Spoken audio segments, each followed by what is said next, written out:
Okay भाई लोग, तो बज रहे हैं सुबह के 4, लेकिन इसका मतलब ये नहीं है कि आपको आधा अधूरा हाफ एस्ड वीडियो देखने को मिलेगा। भाई आया है सब कुछ खोल के, मतलब सब प्रोजेक्ट के की ग्लिम्स के बारे में बात कर रहे हैं। तो आदि पुरुष के बाद प्रभास की हाईली एंटिसिपेटेड मूवी है सलार, और उससे भी ज्यादा हाईली एंटिसिपेटेड होने वाली है प्रोजेक्ट के, जिसका नाम अभी रिवील किया गया है कल्कि 2829 AD। And to be honest, जब इसका पहला पोस्टर दिखाया गया था तो उसको देखने के बाद मेरी इस मूवी से कोई भी उम्मीद नहीं थी, लेकिन इसके ग्लिम्स को देखने के बाद मेरी इससे उम्मीदें बहुत ज्यादा बढ़ चुकी हैं, क्योंकि इसको देखकर आई हैव रियलाइज्ड कि दे एक्चुअली मीन बिजनेस, क्योंकि ग्लिम्स सच में काफी अच्छा लग रहा है। अब इस ग्लिम्स और इस नाम को देखकर काफी सारी चीजें तो ऑलरेडी क्लियर हो जाती हैं। सबसे पहली तो ये कि एक साइंस फिक्शन मूवी होने वाली है जो 2829 मतलब हमारे टाइम से काफी ज्यादा फ्यूचर में टेक प्लेस करने वाली है, और एक साइंस फिक्शन मूवी होगी जिसमें हमको पोस्ट एपोकैलिप्टिक डिस्टोपियन फ्यूचर दिखाया जाएगा।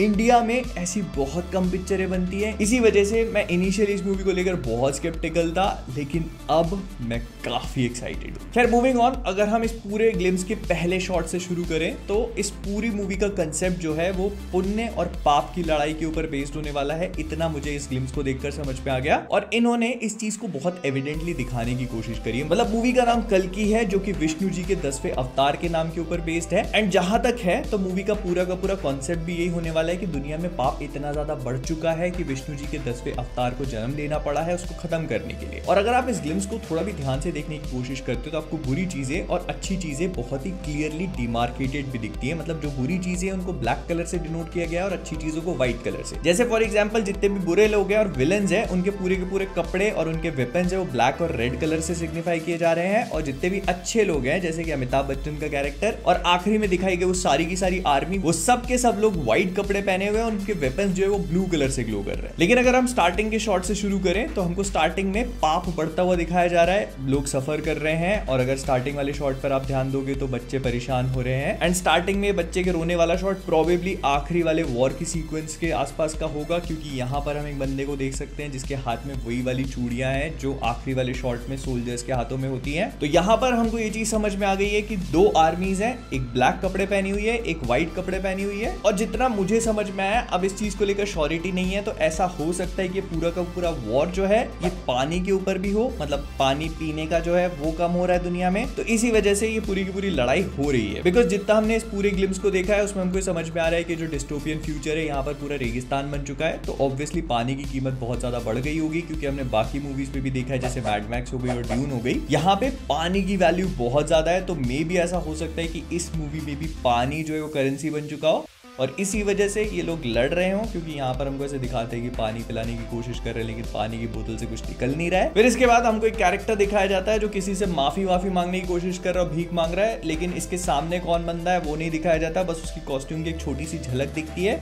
अगर आप ध्यान से नोटिस करोगे तो इसके सामने वाला जो बंदा है उसकी कॉस्ट्यूम में से कांटे वाटे निकले हुए हैं।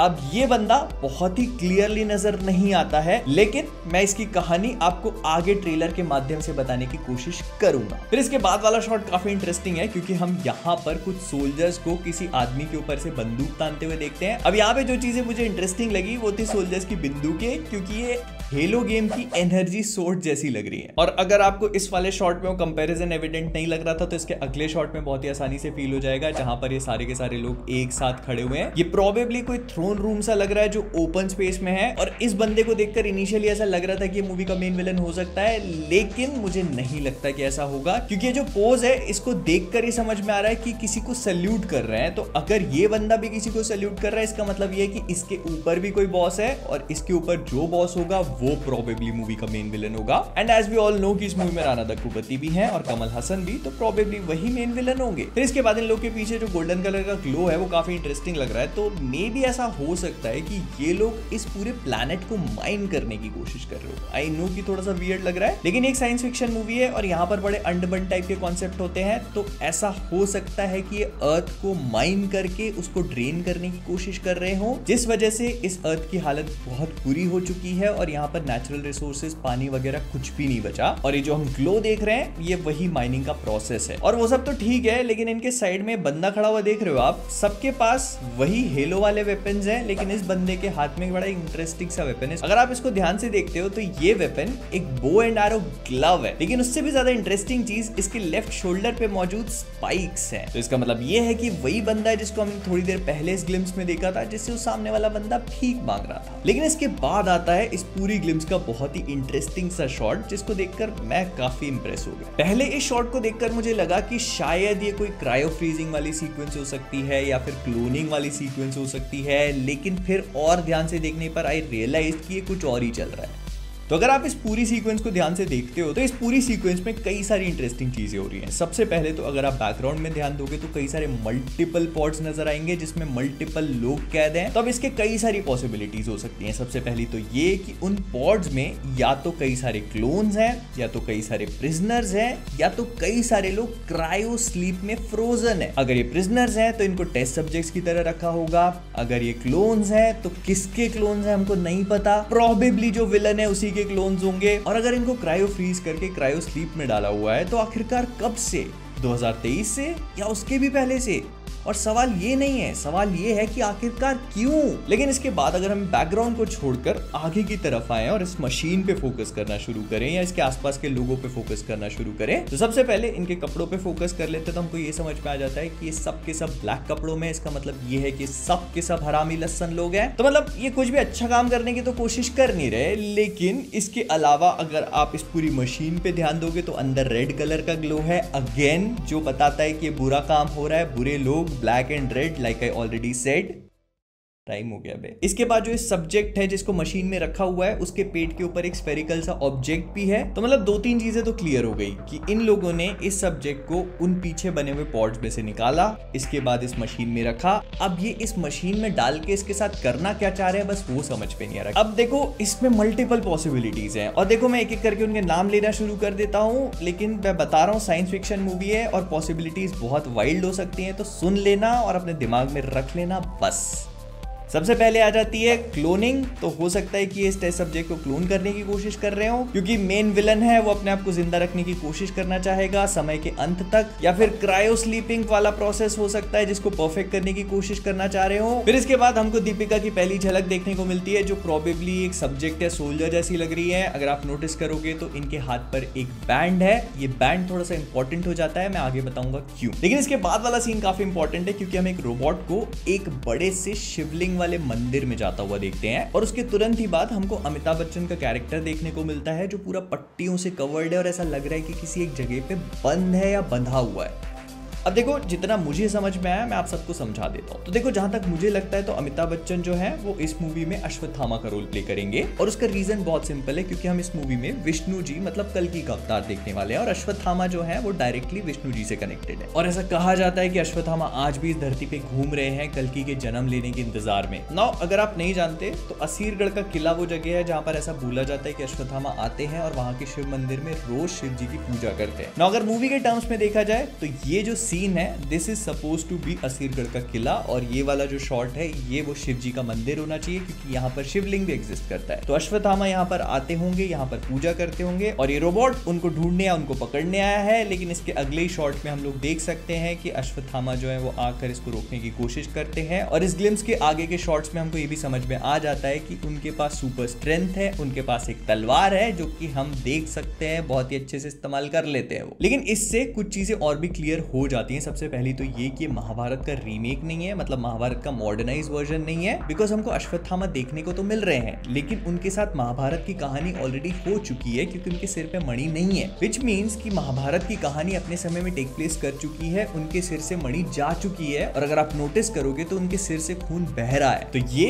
महाभारत का मॉडर्नाइज वर्जन नहीं, उसके आगे की कहानी है। फिर इसके आगे हमें एक छोटी सी मूर्ति भी देखने को मिलती है, जो मुझे लगता है कि विष्णु जी की होगी, ऑल्दो मैंने पर्सनली विष्णु जी को अपने हाथ में त्रिशूल लेते हुए नहीं देखा, लेकिन देखने में तो शिव जी भी नहीं लग रहे। तो आप मुझे बता दीजिएगा कमेंट्स में कि आपको क्या लग रहा है। फिर इसके बाद एंट्री होती है प्रभास की, एंड टू बी ऑनेस्ट ये वाला शॉट मुझे काफी बढ़िया लगा। अगर आप नोटिस करोगे तो आगे वाले शॉट्स और इस वाले शॉट्स में काफी डिफरेंस है। सबसे पहले तो प्रभास अपने बॉडी आर्मर में है, लेकिन ये कंप्लीट आर्मर भी है। अगर आप इनकी आर्म्स को नोटिस करोगे तो आगे वाले शॉट्स में इनके आर्म्स पे आर्मर है, लेकिन यहाँ पर उनकी आर्म्स पे कोई भी आर्मर नहीं है। तो प्रोबेबली जो इनका आर्मर है वो डायनेमिक है, मतलब इनकी विल पे वो आर्म्स को कवर करता है और जब ये चाहे तब इनके आर्म्स को कवर नहीं करता। लेकिन इसके अलावा अगर इनके आसपास की सेटिंग देखे तो एक गाड़ियां दिख रही है, उनका बड़ा सा टायर दिख रहा है और इनके आसपास के जो लोग हैं उन्होंने भी एकदम फ्यूचरिस्टिक साइबर पंक की कपड़े पहने हुए हैं। गाड़ियां भी साइबर पंक की लग रही हैं, जिससे ये समझ में आ रहा है कि इस मूवी में बहुत ही हेवी वीएफएक्स का इस्तेमाल होने वाला है। अगर इनको गाड़ियां चलते हुए भी दिखानी है तो उसमें भी इनको वीएफएक्स का इस्तेमाल करना पड़ेगा।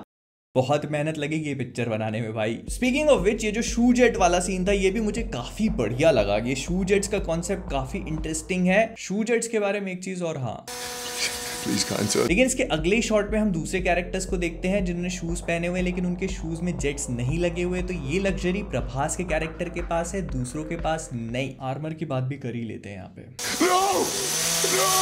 और इस आर्मर को जब मैंने पोस्टर्स में देखा था तो इतना अच्छा नहीं लग रहा था, लेकिन मूवी में देखने में अच्छा लग रहा है। इसकी इंस्पिरेशन भी मुझे समझ में आ रही है। एक गेम खेला था ड्यूस एक्स मैनकाइंड डिवाइडेड और ह्यूमन रिवोल्यूशन, कुछ उससे मिलता जुलता लग रहा है और थोड़ा बहुत क्राइसिस से, but I kind of like it. जो इसका एग्जीक्यूशन है वो बहुत हद तक अच्छा लग रहा है। फिर इसके बाद हम एक बड़ी सी मूर्ति से हाथ गिरता हुआ देखते हैं। ये प्रोबेबली वही सीन होगा जो हमने पोस्टर्स में देखा था। फिर इसके बाद हमको ये विलन का हिंचमैन दिखाया जाता है। मुझे नहीं लगता कोई बड़ा कैरेक्टर है, ये सिर्फ विलन के जो छोटे मोटे पाशुंदे होते हैं उनका लुक दिखाने की कोशिश करी गई है। और अगर आप ध्यान से देखोगे तो जापानीज निंजा और समुराई के मास्क होते हैं, उनसे थोड़ा बहुत रिजेंबल कर रहा है। फिर इसके बाद हमको एक गुस्सैल आदमी दिखाया जाता है जिसको हेटेरोक्रोमिया है, मतलब इसकी एक आंख अलग है दूसरी आंख अलग है, और ये वही बंदा है जिसके पास वो बो एंड एरो ग्लव था और ऐसे कंधे पे वो कांटे वाला सूट लगा हुआ था। फिर इसके बाद ये वाली सीक्वेंस काफी इंटरेस्टिंग है क्योंकि यहाँ पर हमको डंपिंग ग्राउंड टाइप का कुछ नजर आता है। ये काफी ज्यादा स्टार वॉर्स ही फील दे रहा है मुझे, क्योंकि यहाँ पे ऐसे आग वाग सी लगी हुई है, ऐसे कुछ बना हुआ है जहाँ पे ये लोग अंदर घुसने की कोशिश कर रहे हैं। इनिशियली मुझे लगा था कि लड़की दीपिका है, लेकिन ध्यान से देखने पर आई रियलाइज कि इस बंदी के हाथ में वो बैंड नहीं है। That is why I said कि बैंड इंपॉर्टेंट है। तो हो सकता है कि दिशा पटानी का कैरेक्टर। फिर इसके बाद हमको विलन का कैरेक्टर देखने को मिलता है जहां पर इनके कई सारे स्पेसशिप्स खड़े हुए हैं और ये नीचे अटैक करने की कोशिश कर रहे हैं। ध्यान से देखने पर आई रियलाइज कि इनका जो पूरा शिप है